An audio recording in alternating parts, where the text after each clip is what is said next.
Bienvenue sur Civilnet. Mon invité est Louis-Vincent Manoukian et il est œnologue. Entre la France et l'Arménie, son cœur tangue. Et au lieu de choisir l'un ou l'autre, il a préféré l'un et l'autre. Les deux pays ont un point commun cette fois-ci. Ce n'est pas Charles Aznavour, mais bien le vin. L'expert veut faire découvrir le goût des cépages arméniens à la France et le savoir-faire français à l'Arménie. Bonjour Monsieur Manoukian, mon nom Manoukian, Louis-Vincent. Bonjour, bonjour. Merci d'être avec nous. Avec plaisir. Vous avez un parcours assez atypique. Vous avez fait beaucoup de choses. Vous avez vécu une partie de votre vie. Vous êtes né en Arménie, je pense, ou en France? Je suis né en France. En France, vous avez vécu une partie de votre enfance ou de votre jeunesse en Arménie, puis vous êtes reparti en France. Vous avez étudié l'œnologie. Vous avez fait partie de différentes. Alors vous me dites, de compagnies qui travaillent justement dans le vin. Vous êtes rendu aussi aux États-Unis, puis vous êtes revenu en France. Un parcours bien rempli, voilà. Et je voulais savoir ce qui vous a poussé à quitter finalement la France, ou en tout cas à finalement faire le pont entre la France et la Belgique, et à faire le pont entre la France et l'Arménie dans le secteur du vin. Qu'est-ce qui vous intéresse autant dans le cépage? Tout est intimement lié en réalité, et surtout sur des périodes très, on va dire, importantes pour l'homme, qui s'appellent l'adolescence. Et il se trouve donc je suis né en France et à l'âge de mes 14 ans, donc mes parents sont malheureusement divorcés et ma mère qui est d'origine arménienne, vous savez il y a eu la période tremblement de terre et puis sortie de l'ère soviétique et ma mère a voulu Hayrinadart, donc retourner en Arménie. Et c'est tombé quand j'avais 14 ans. De 14 ans à 18 ans, c'est là où nous sommes censés devenir un adulte. Et c'est cette période-là que moi j'ai vécu en Arménie. Je suis allé dans une école arménienne, on aurait pu me mettre dans une école française, mais j'ai choisi d'aller dans une école arménienne. J'ai appris l'arménien au contact de mes camarades. Et c'est cette période où l'enfant devient un homme que j'ai passé en Arménie. Donc, d'où cet ancrage qui s'est fait en moi. Et aussi, je pense, comme on dit en arménien, Koron Oujera. La religion est forte. Oui, la nationalité, ouais. c'est fort, ça a pris le dessus les chez racines, moi. Ouais. Les racines, exactement. Ça a pris le dessus chez moi et lorsque j'ai mis le pied en Arménie, j'ai eu l'impression que c'était chez moi. Mais ça, beaucoup d'Arméniens de l'étranger ressentent la même chose qui ne s'explique pas. J'ai dit, tiens, c'est chez moi ici, j'ai déjà été ici. Donc, voilà ce qui s'est passé. Après, à l'âge de 18 ans, je suis retourné en France. J'ai commencé à travailler dans un domaine viticole. Pendant 5 ans. Je n'y connaissais rien. Je suis allé en disant, je ne connais pas le métier, mais je suis un gros travailleur. Et puis ensuite, au bout de ces 5 années-là, j'ai fait mon expérience aux États-Unis, mais on en reviendra. Et c'est après mon retour en France qui a fait que j'ai travaillé pour un grand groupe et repris des études. Et donc justement, on va parler de l'œnologie et de votre travail, de ce que vous faites. Vous avez participé notamment à la création, dans le pléthore d'activités que vous faites, vous avez participé à la création du domaine TUS, dans le Tavouche, donc dans le nord de l'Arménie. Et aujourd'hui, vous portez aussi plusieurs projets qui sont entre l'Arménie et la France. Qu'est-ce qui vous a justement motivé à vous engager aussi profondément dans la viticulture arménienne ? Alors, ce qu'il faut voir, c'est que je vais l'aborder sur différents axes. Pour un œnologue, ou en tout cas pour quelqu'un qui est passionné, l'Arménie, on va enlever le côté arménien, mais l'Arménie c'est génial, parce qu'il y a une dizaine d'années, il y avait tout à faire. C'est-à-dire qu'on arrive sur des pays, on va dire, fatigués, en termes de viticulture, en termes d'œnologie, où les dernières avancées ou avancées récentes, ça va être calculé au milligramme près, le CO2, vous voyez ce que je veux dire ? Il n'y a pas de grosse révolution. Alors qu'ici, on part quand même d'un pays qui, sous l'ère soviétique, avait une production massive de certains cépages de raisin qui était due à la fabrication de brandy, le vin étant réservé, entre guillemets, à la Géorgie voisine. Donc on part de rien. On part d'un pays où les cépages produisent en masse, ne sont pas forcément qualitatifs, puisque le but des raisins destinés au brandy, c'est d'être vinifiés, mais distillés pour en faire de l'alcool. Donc, côté aromatique, tout ça, on verra plus tard. Donc, il y a vraiment tout à faire là-dessus. Et surtout, une période où les Arméniens ont trouvé intelligent de faire venir des cépages européens, ce que je trouve... Aujourd'hui, c'est interdit, hein, et je sais que j'ai beaucoup lutté pour ça. Donc, c'était génial. Ça, je parle du professionnel passionné. Ensuite, moi, mes racines, moi j'ai toujours voulu venir me réinstaller en Arménie. C'est les meilleures années de ma vie, c'est celles que j'ai passées entre 1997 et 2001. même après l'école, je devais être le seul étranger à être Yergrapa, quoi. On me disait, mais qu'est-ce que tu fais là? T'as un passeport français, qu'est-ce que tu fais là? De prendre des coups toute la journée par les chefs pour apprendre la rigueur. Je dis, mais j'en ai besoin, c'est comme ça. Donc j'ai trouvé ça super. Et je savais à quoi m'en tenir, hein. Je sais que c'est assez compliqué, les mentalités sont différentes. Le yes guidem, on en a toute la journée, vous savez. Donc il fallait, c'est aussi, j'allais me prouver aussi à moi-même que j'étais capable d'être bénéfique pour mon peuple, et d'arriver à changer. En tout cas, changer, c'est un bien grand mot, mais à essayer d'améliorer un petit peu la donne. Donc voilà, donc j'ai pu réaliser mon rêve de revenir m'installer en Arménie, de travailler dans le vin et la viticulture, et puis d'avoir aussi, ne pas se limiter uniquement à la production de vin ou gérer un domaine viticole, à pouvoir intervenir un peu plus haut, c'est-à-dire au niveau des lois. En Arménie, si vous voulez, c'est un sujet que je peux développer maintenant, mais le problème qu'il y a en Arménie, c'est que la notion qualitative n'a pas réussi encore à prendre le dessus sur la notion quantitative. C'est-à-dire qu'aujourd'hui, le raisin s'achète toujours au kilo. Donc, pour le nombre de personnes qui, après l'ère soviétique, se sont retrouvées avec un lopin de terre redistribué, se disent, ben voilà, j'ai 1 hectare, 2 hectares de vignes, que vais-je en faire? Telle compagnie me le rachète au kilo, donc je vais essayer d'avoir le plus de poids possible, ce qu'on peut comprendre pour quelqu'un qui finalement ne va pas voir le produit fini, qui n'a pas cette notion de se dire que va-t-on penser de mon vin une fois qu'il va être débouché sur la table, que vont penser les étrangers du vin arménien. Aujourd'hui, c'est plutôt la notion de survie, de pouvoir remplir le frigo, de pouvoir nourrir sa famille, qui prime sur l'obstination qualitative que nous pouvons en faire avec un regard, on va dire, professionnel, passionné, et on ne va pas se mentir, en ayant les moyens de vivre, qui nous permet de passer cela au second plan. Et alors, en 10 ans d'évolution, parce qu'il y a quand même une évolution qui a lieu dans le marché du vin en Arménie, vous avez l'impression que ça perdure encore? Cette notion de survie. Ça perdure encore, mais sur les anciennes générations. Les nouvelles générations ont bien compris. Maintenant, ça prend du temps à changer. Pourquoi? Parce que déjà, il y a quelque chose qui est en perdition en Europe, mais en Arménie, j'aime bien, il y a toujours le respect envers les anciens. Donc même si papa ou papy pense de cette manière-là, et moi, jeune Arménien de nouvelle génération, héritier de cette parcelle de vigne, je veux le développer d'une certaine façon, je ne vais pas aller à l'encontre de mes parents et grands-parents. Donc cette génération est confrontée à ce dilemme où elle est obligée de composer. Elle sait très bien qu'on ne fait pas comme avant, elle aimerait faire comme il faut faire aujourd'hui, tout en respectant les anciens. Mais oui, il y a une mouvance là-dedans. Et avec donc Houssik Saakian, qui est le maire de la commune d'Areni, nous sommes en train donc de créer la première cave coopérative en Arménie. Je vais expliquer rapidement la différence entre un domaine viticole qui a ses propres vignes et qui fait son propre vin. Donc il va maîtriser, autant que faire se peut, maîtriser de la vigne jusqu'à la bouteille, va suivre cette logique, va avoir tous les maillons d'une chaîne, et les personnes qui vont vendre leurs raisins au poids à deux catégories de vinificateurs en Arménie, ceux qui le font pour eux, sans les citer, mais il y a des grosses compagnies avec qui je travaille d'ailleurs, qui achètent le raisin et qui produisent du vin sous leur marque, donc c'est la même. Et puis il y en a d'autres qui produisent le vin pour Annie par exemple. Vous avez du raisin, vous en achetez un petit peu à vos voisins, vous voulez faire votre propre marque de vin, vous apportez votre raisin à un type de société qui existe aujourd'hui, ils vinifient pour vous, ils le mettent en bouteille, mettent votre étiquette, votre nom, et vous rendent vos bouteilles et vous avez votre vin. Vous avez que la partie viticulture. La cave coopérative, ça va pouvoir permettre aux petits propriétaires de ne pas dépendre du marché que je trouve assassin, parce que les prix sont trop bas pour ces gens-là. Qui dit des prix bas, automatiquement, ils ne vont pas travailler la terre comme il le faudrait, ils ne vont pas utiliser des produits comme il le faudrait. Et aujourd'hui, donc, la cave coopérative va permettre aux adhérents qui vont adhérer, moyennant une somme symbolique, parce que ça va être cofinancé donc déjà par l'Europe à travers l'AFD. Des dossiers sont en cours parce que le premier dossier n'a pas abouti.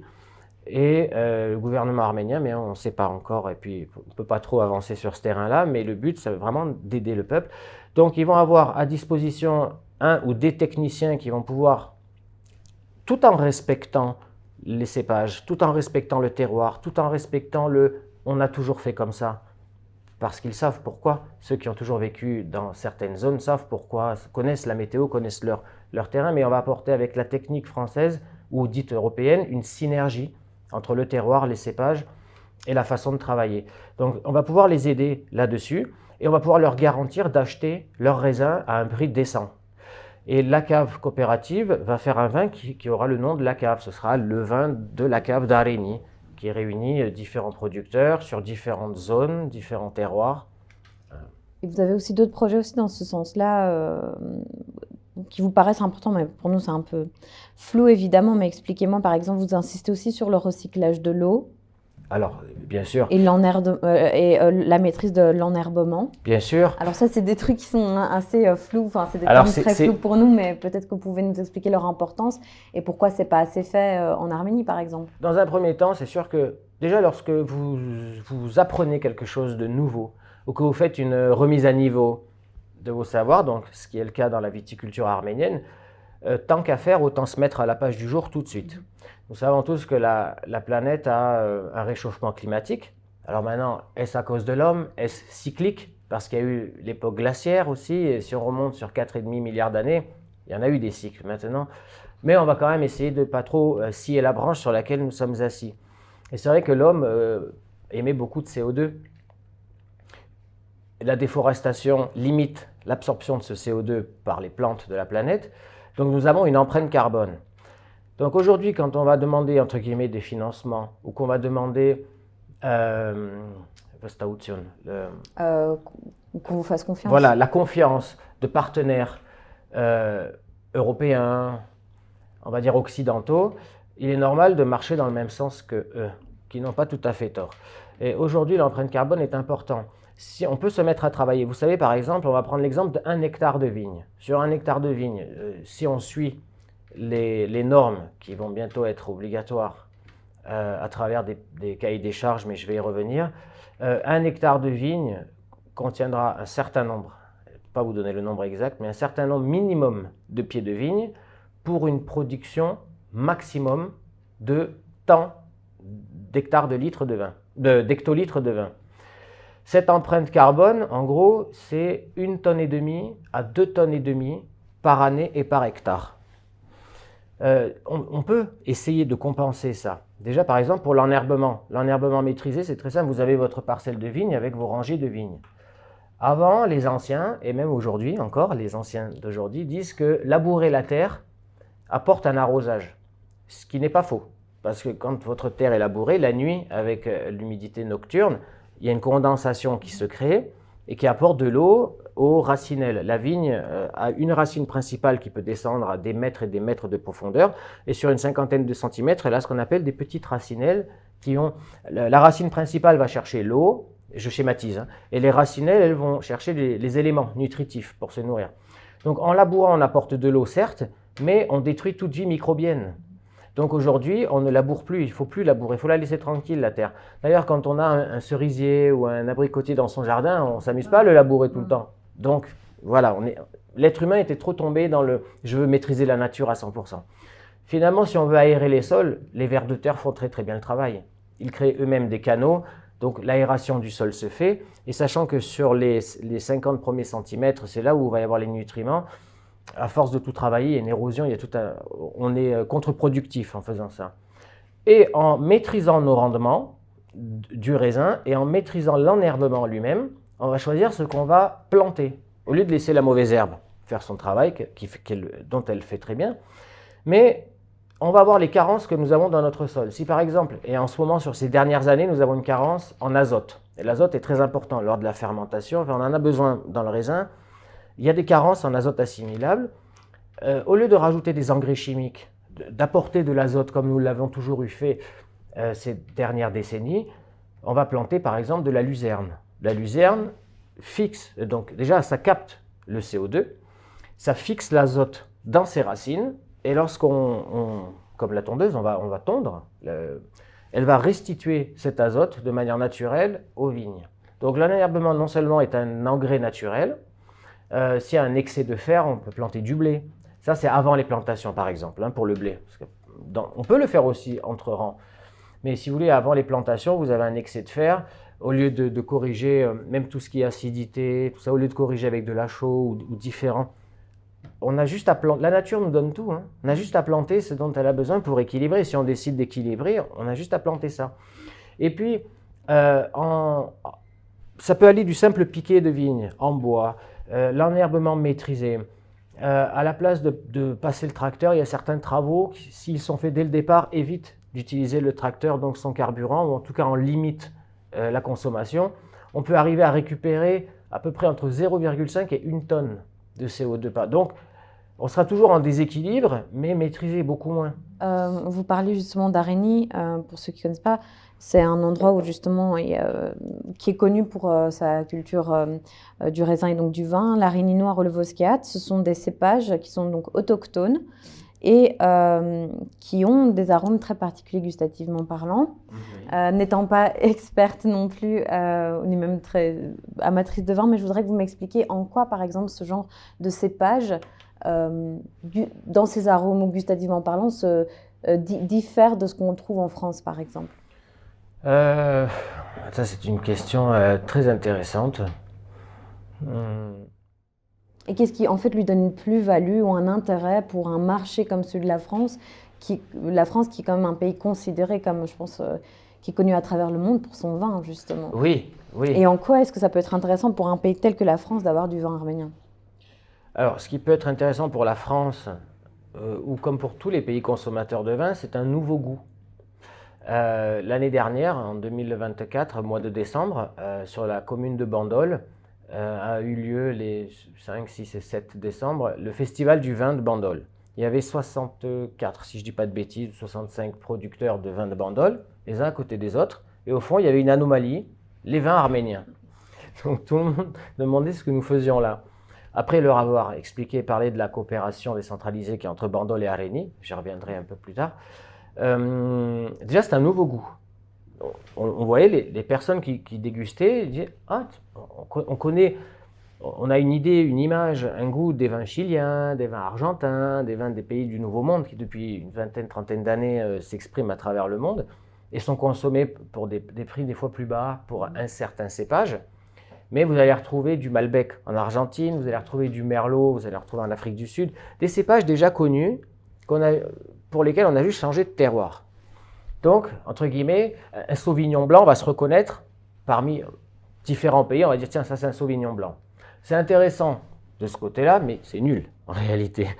Chaque zone géographique doit avoir sa synergie avec son cépage. Pour en revenir, donc, le goût. Le goût, déjà, c'est quelque chose, c'est un goût qu'ils ne connaissent pas. Dis, tiens, c'est... Et la fameuse question, à quel cépage vous feriez la comparaison? Il ressemble, c'est la question qu'on me pose toi, ça ressemble à quel cépage? Et je ne peux pas répondre, il n'y a pas de réponse à ça.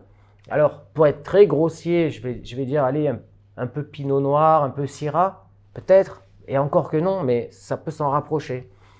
La Syrah est un cépage français, enfin, il n'est pas un cépage français, mais qu'on a beaucoup en France, en Côte-du-Rhône, mais en fait, c'est un cépage qui vient du Caucase. Si on ne regarde pas les frontières Géorgie, Azerbaïdjan, Arménie, Iran, le vin, le berceau du vin, c'est cette zone-là. Et c'est un cépage qui s'appelle les Shiraz, et qui s'est installé comme ça avec les Grecs, les Romains, ainsi de suite, et qui a colonisé, et puis il ne s'est plus dans Côte-du-Rhône. Bref, donc, quand on mélange l'Arigny et le Syrah, le Shiraz, l'assemblage est exceptionnel. Pour revenir à votre question, déjà, il faut savoir que dans la grotte archéologique qui a été découverte en 2008 par des archéologues étrangers, c'est pas le chauvinisme arménien qui parle, oui, c'est vraiment... Donc, pour remettre officiel. En contexte, oui, donc, donc dans cette grotte, il est estimé qu'on a trouvé les premières traces de fabrication de vin, en tout cas ce qui ressemble dans le monde entier. Donc c'est la plus ancienne trace qu'on ait. C'est ça, de vinification non accidentelle. Ouais. Ça veut dire que la fermentation était voulue, elle était souhaitée par l'homme. Ouais. L'homme voulait faire du jus de raisin, du vin. Alors c'était aussi pour des sacrifices, c'est ce que pensent les historiens. Mais ce qui est intéressant, c'est qu'ils ont découvert des fragments de pépins de raisin, des fragments de peau séchée de raisin, et ils les ont comparés avec le Arigny noir qui pousse aujourd'hui, à l'heure où je vous parle, autour de cette grotte. Il n'y a eu aucune modification. C'est le même, point par point, c'est incroyable. Ça n'a pas muté, ça n'a pas bougé, ça n'a pas évolué, à tel point que même le phylloxéra, qui a décimé le vignoble français une partie du 19e siècle, qui est un nuisible incroyable, qui a fait que nous sommes obligés aujourd'hui de greffer, donc de planter des vignes greffées. Pourquoi? Le phylloxéra n'attaque pas la vigne sauvage, qui ne produit pas de raisin, mais attaque les clones, ça va être du Areni, du Merlot, du Cabernet. Tout ce qu'on plante aujourd'hui, on est obligé de le greffer sur des racines, des porte-greffes de vignes sauvages, sauf l'Areni. L'Areni, il est franc de pied. Il est planté tel quel. Le phylloxéra ne se plaît pas, n'aime pas. C'est une zone extraordinaire, Areni. Tout le monde, personne ne comprend pourquoi le phylloxéra, même en essayant de l'introduire pour voir la bêtise humaine, il ne prend pas, ça ne marche pas, ça ne détruit pas. Donc quel est l'intérêt? Déjà l'intérêt de voir que on n'est pas obligé de vouloir tout modifier. Ce qui marche depuis 6000 ans marche très bien. Pourquoi? On peut l'accompagner. Mais pourquoi? La nature nous démontre que là, c'est pas obligé de me greffer. S'il y a eu le phylloxéra à une époque, c'est que vous avez fait des bêtises, messieurs et mesdames, à vouloir tout maîtriser. Comme la nature nous rattrape. Donc, ce qui est intéressant pour les Français, pour répondre à votre question, ou les Occidentaux, la découverte d'un nouveau goût, et puis voir, peut-être tirer des leçons que chaque endroit a son cépage. Pourquoi délocaliser? Si la vigne se plaît ici, il vaut mieux apprendre à travailler. Je vais prendre un exemple qui va superposer. Lorsque nous avons créé le domaine Tous, donc moi j'ai été appelé en tant qu'œnologue conseil. Je ne suis pas propriétaire, mais j'étais juste l'œnologue conseil. Ils m'ont appelé en me disant, voilà, on a 1 ou 2 hectares de vignes à cet endroit-là en très mauvais état, datant de l'ère soviétique, mais qui était à l'abandon. On aimerait développer ça. Moi, j'ai fait un tour de tous les villageois un petit peu pour prendre leur avis. Tout le monde m'a dit, ah non, le Lalvari, le cépage s'appelle Lalvari. On ne peut pas faire du vin avec ça. On ne fera jamais du vin avec ça. C'est pour le brandy, cognac, c'est pour le cognac et ramage. Donc moi, il suffit de me dire qu'on ne peut pas le faire pour que je le fasse, pour que ça me donne une force supplémentaire. Et c'est là, en réalité, c'est pas qu'on ne peut pas faire. Ça fonctionne. Ben, ça fonctionne très bien. C'est un des vins blancs préférés. C'est un vin très féminin. Aujourd'hui, il y a un terroir qui pousse ici depuis des millénaires, un cépage qui pousse sur ce terroir, à cet endroit-là, depuis des millénaires. C'est à moi à m'adapter, c'est à moi à comprendre comment arriver à faire. Et même la vigne me regarde, elle me dit, bah alors vas-y, comment tu vas t'y prendre? Comment tu vas faire pour me rendre belle, pour que j'ai envie de te plaire, j'ai envie de me faire très belle. Donc, on a trouvé. Donc pour en revenir à la question principale, à se remettre en question comme nous l'avons fait à Tavouche. Au lieu de se dire, tiens, on va planter du Voskehat parce que ça marche bien, on va planter tel ou tel cépage, on s'est dit non, on va faire avec ce qu'on a et on va persévérer. C'est peut-être la leçon que peuvent prendre les Occidentaux sur les vins arméniens, parce que les Arméniens sont en train complètement de réformer la viticulture arménienne, sont en train de tout changer, prennent tout de suite de bonnes habitudes, comme l'écologie, et puis le fait que les cépages extérieurs soient interdits. Aujourd'hui, c'est très bien parce que ça nous oblige à travailler les cépages locaux. Et de surcroît, l'État arménien met des efforts considérables pour retrouver des cépages oubliés lors de l'ère soviétique parce qu'ils n'étaient pas assez productifs au niveau quantité. On va revenir sur les cépages qui sont un peu oubliés parce que ça c'est aussi un thème qui a été un petit peu abordé en Arménie. Il y a pas mal de cépages qui ont été mis de côté, oubliés, et il y a des recherches qui sont faites en laboratoire pour essayer de retrouver un maximum de ces cépages. Où est-ce qu'on en est, à quel point à ce niveau-là? Est-ce qu'on est en train de pouvoir cultiver de nouveau des cépages très anciens et complètement oubliés, de devoir refaire tout ça à zéro? Est-ce qu'on en est à ce point-là de production, ou bien on est toujours au niveau de la recherche? L'un n'empêchant pas l'autre. Dès qu'on découvre un cépage, ça peut être des endroits très insolites, ça peut être le verger de la grand-mère oublié là-bas. Dès que quelqu'un a une vigne, automatiquement il y a des prélèvements qui sont faits, et puis ensuite il faut la planter. Il faut à peu près 3 ans pour que la vigne donne ses premières petites grappes, on va dire 4-5 ans pour qu'elle soit bien établie. Donc il y a effectivement aujourd'hui, on peut parler, alors ce n'est pas un chiffre officiel, mais on peut parler de 200 cépages à peu près. 200 cépages historiques arméniens retrouvés. Ils sont classés avec oubliés, très très rares, pensées perdues, parce qu'il y a aussi des écrits d'avant. Donc tout ça est comparé avec des écrits des siècles précédents. Il faut savoir que pendant l'ère soviétique, mine de rien, l'Église a joué un grand rôle pour pouvoir perpétuer la culture de la vigne, parce que le vin était associé à la liturgie arménienne, donc il fallait du vin. Donc pour faire du vin, il fallait faire pousser de la vigne. Donc, mais après, c'était vraiment certains cépages locaux, par contre. Les églises ont toujours travaillé avec des cépages locaux qui poussaient aux alentours des églises.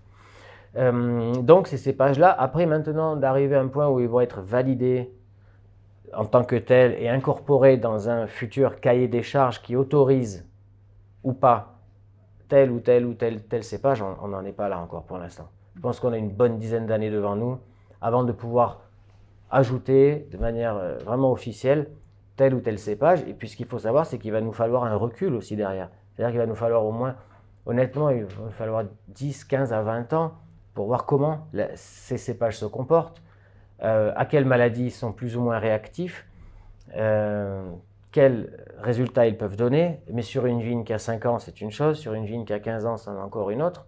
La maturité de la vigne apporte, prenez la même vigne, elle n'a pas la même... Vous n'allez pas obtenir le même vin quand elle a 10 ans que quand elle en a 80, par exemple. Donc il y a tout un recul, mais ça c'est très intéressant pour le... C'est encore un cadeau du ciel, ça. Ouais. Alors, on va conclure avec notre dernière question, parce qu'on manque un peu de temps déjà. Dites-moi ce que vous espérez quand même pour le futur des vins arméniens. Est-ce que vous voulez vraiment qu'il y ait une reconnaissance internationale? Est-ce que vraiment ça ferait du bien aux vins arméniens? Je ne pense pas. Je ne pense pas qu'une reconnaissance internationale... Pourquoi? Parce que déjà dans la question, il y a quelque chose qui m'embête, c'est pourquoi est-ce qu'on devrait toujours être reconnu? Ça veut dire qu'on dépend des autres encore? Eh oui, non, on n'a pas à être reconnu, valorisé. Parmi tant d'autres vins, oui. Après, le passionné qui veut creuser un peu et qui veut voir qu'on revient de loin quand même, qu'on a sauvé nos cépages en même temps qu'on essaye de sauver notre pays, entre les guerres, Enfin, celui qui veut creuser, il va voir que le vin arménien, ça revient vraiment de très loin, quoi. Entre la période soviétique, le génocide de la période soviétique, voilà. Mais en tant que tel, il va se faire reconnaître de lui-même. Mais ni plus ni moins, pour moi, qu'un vin australien ou qu'un vin d'ailleurs. Pour le simple consommateur, déjà, la chose principale, c'est quelqu'un qui va déguster ce vin, il va aimer ou pas aimer déjà. Ah, c'est bon ou ah, c'est pas bon. J'aime ou j'aime pas, très primitivement parlant. Ensuite, quelqu'un qui va vouloir l'associer avec des mets particuliers, il va trouver ce vin intéressant. Tiens, je boirais bien ce vin en cuisinant tel ou tel plat ou avec telle association, et ainsi de suite. Mais aujourd'hui, les vins arméniens ne sont pas, voilà, c'est pas reconnu, mais ne sont pas connus à leur juste valeur. Pourquoi? Parce que nous-mêmes ne les connaissons pas encore à leur juste valeur. C'est-à-dire qu'il serait un peu prématuré pour moi de prétendre à une reconnaissance, entre guillemets, sur la scène internationale. Mais c'est un objectif, effectivement, de pouvoir être considéré comme un étage supplémentaire dans l'immeuble des arômes qu'on peut trouver à travers le vin au niveau mondial. Et on peut avoir aussi, pas une reconnaissance, mais servir d'exemple sur l'écologie. On peut se dire, voilà, papy faisait tout avec le cheval ou le vieux tracteur soviétique, du jour au lendemain. Quand il passe le tracteur pour traiter ses vignes, l'eau est recyclée. Les engrais chimiques, ils ne sont pas tombés dans le panneau de dépendre des grands groupes qui vous offrent, enfin, c'est jamais cadeau, hein, mais qui vous mettent à disposition tout un tas de matériel pour acheter chez eux leurs produits, devenir un exemple sur tout ça, qu'on est capable à partir de rien, même de négatif, de rattraper, d'avancer et de bâtir avec les bonnes fondations quelque chose de durable dans le temps. Donc on a notre place, bien sûr qu'on a notre place, mais là c'est plutôt, au lieu de penser tout de suite à l'international, on va déjà rester national dans le sens en se disant, bon les gars, il faut qu'on se mette au boulot, mais pour de vrai, quoi. Il faut qu'on fasse les choses bien comme il faut. Et ça s'applique à tout, pas qu'au vin. Hein. Ça s'applique à tout, pas qu'au vin. Malheureusement, je peux essayer d'apporter quelque chose, uniquement, enfin au niveau du vin. Mais j'apprends beaucoup aussi, hein. J'apprends énormément, c'est un échange. Tout ce qui tourne autour du vin est un échange. Et j'apprends énormément. Les histoires de certaines personnes qui, quand je vais les voir pour leur demander... moi, j'aime bien déguster les Tenakan, les vins faits maison. avec le machar. Donc, ce sont des vins qui n'ont pas fini leur fermentation, qui sont encore un peu gazeux, c'est le CO2 qui s'échappe. Et toujours, bon, à l'arménienne, hein, toujours une petite table, quelque chose, on discute. Et la discussion peut partir, rester sur la vigne, peut carrément partir sur les origines du grand-père. Ça, c'est très enrichissant. Voilà, c'est aussi très familial. C'est aussi. Ouais. Merci beaucoup, Louis-Vincent, pour cette discussion. Ben, avec plaisir. Merci à vous d'être resté avec nous et continuez à suivre CivilNet.